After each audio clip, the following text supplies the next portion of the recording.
আল্লাহ মালাকুল মাউত কে বলবেন, মালাকুল মাউত কি অবস্থা? বলবে সব শেষ। মাইয়াব্বা, কে বাকি? মালাকুল মাউত বলবে জিনেরা বাকি, যাদেরকে দেখা যায় না। আল্লাহ বলবেন জিনদেরকেও শেষ করে ফেলো, রুহু কবজ করো। মালাকুল মাউত আজরাইল জিনদের রুহু কবজ করবে। আল্লাহ এবার জিজ্ঞেস করবে, ইয়া মালাকাল মাউত আখবিরনি মাইয়াব্বা, এবার বলো আর কে বাকি? মালাকুল মাউত বলবে, আল্লাহ মানুষগুলো সব শেষ, জিনগুলাও শেষ, এবার বাকি ইবলিস শয়তান। কে বাকি? ইবলিসরেও শেষ করো, ইবলিসও শেষ। আল্লাহ আবার জিজ্ঞেস করবেন, ইয়া মালাকাল মাউতি মাইয়াব্বা, আর কে বেঁচে আছে বলো? মালাকুল মাউত বলবে, আল্লাহ আপনার কথা অনুযায়ী পৃথিবীর সব মানুষের রুহু কবজ করলাম, সব জিনদের রুহু কবজ করলাম, ইবলিসের রুহু কবজ করলাম, এখন আছে শুধু ফেরেশতা।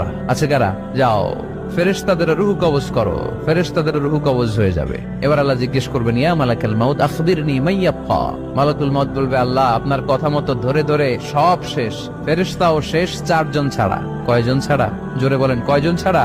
ইসরাফিল, জিব্রাইল, মিকাইল,